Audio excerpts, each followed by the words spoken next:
नमस्कार दोस्तों, आप सभी का बहुत बहुत स्वागत है हमारे आपके अपने ऑफिशियल यूट्यूब चैनल अपार एजुकेशन पर। जैसा कि हमने आपसे कल डिस्कस किया था ईयरली करंट अफेयर्स में, यानी कि जो वार्षिक करंट अफेयर्स होता है अपना,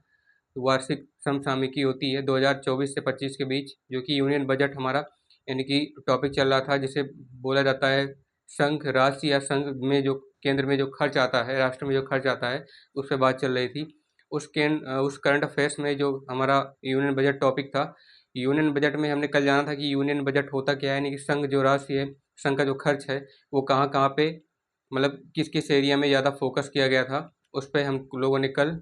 डिटेल्स में थोड़ा समझा था। आज हम जानेंगे कि यूनियन बजट में जो टॉपिक मेन है हमारा, उसमें ये कितना कितना खर्च किस किस राज्य को, मतलब कितना कितना खर्च कहाँ कहाँ पे ज़्यादातर दिया गया है, कि कौन सा बजट कहाँ पे लाया गया है वित्त मंत्री यानी फाइनेंस मिनिस्टर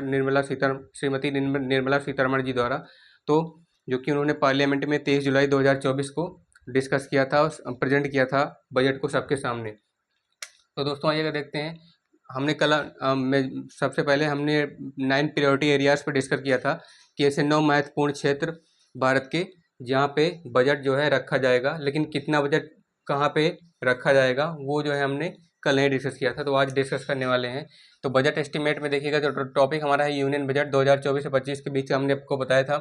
कि ये जो है ईयरली करंट अफेयर्स है, और इस ईयरली करंट अफेयर्स में जो है संघीय राष्ट्रीय राशि या फिर खर्च जिसे बोला जाता है, उस पर हम लोग डिस्कस कर रहे हैं। तो बजट एस्टिमेट में जो बजट का राशि का यानी खर्च का जो विवरण है, वो किस तरह से है, आपके सामने कुछ इस तरह से है कि टोटल एक्सपेंडिचर,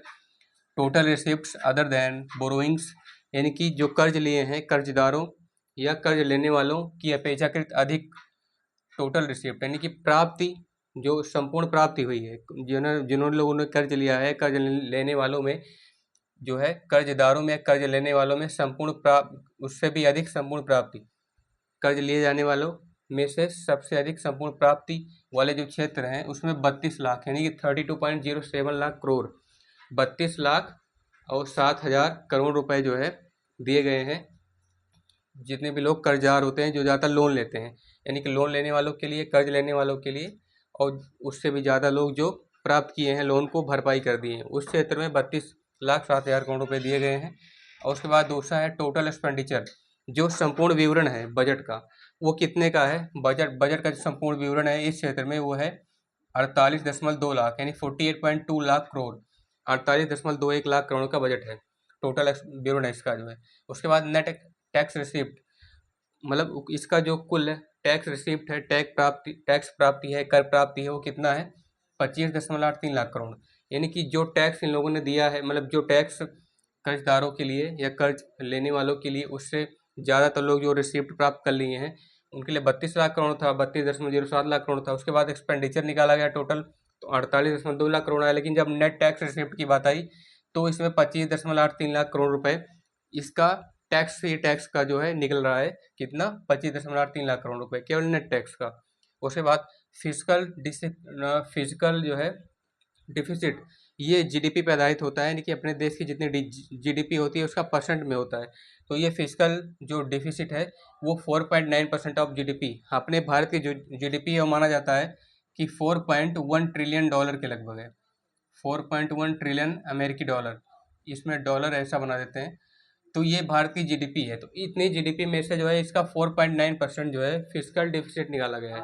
कि जो इसका मतलब होता है कि हमारे राज्य, जो भी हमारे भारत के जितने भी राज्य, 29 राज्य हैं, 7 केंद्र शासित प्रदेश हैं, तो ये जितना भी विकसित कर रहा है, यानी हर एक राज्य का अपना अपना अलग अलग ब्यौरा होता है, अलग अलग व्यू होता है, पॉइंट ऑफ व्यू, कि हमारा राज्य जो है इतना, हमारे राज्य में सबसे ज़्यादा पैसा इतना आता है, तो हर जगह खर्च होता है। तो ये फिजिकल डेफिसिट जीडीपी में से 4.9% निकाला गया है। आइएगा देखते हैं आगे क्या है, कि मेजर हाइलाइट्स में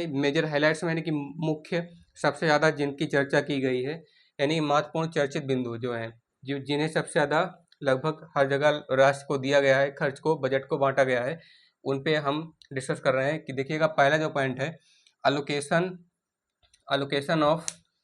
देखिए दोस्तों हमको ब्लैक मार्कर लेना चाहिए था, हमने ब्लू मार्कर से ही आपको समझाना स्टार्ट कर दिया। देखिएगा क्या है कि allocation of 11,11,111 crore for capital expenditure, यानी कि कैपिटल एक्सपेंडिचर का मतलब होता है कि जो जितने भी भारत देश के राज्य हैं, भारत देश के हर एक राज्य की राजधानियों के संपूर्ण विवरण के लिए, उनके विकास के लिए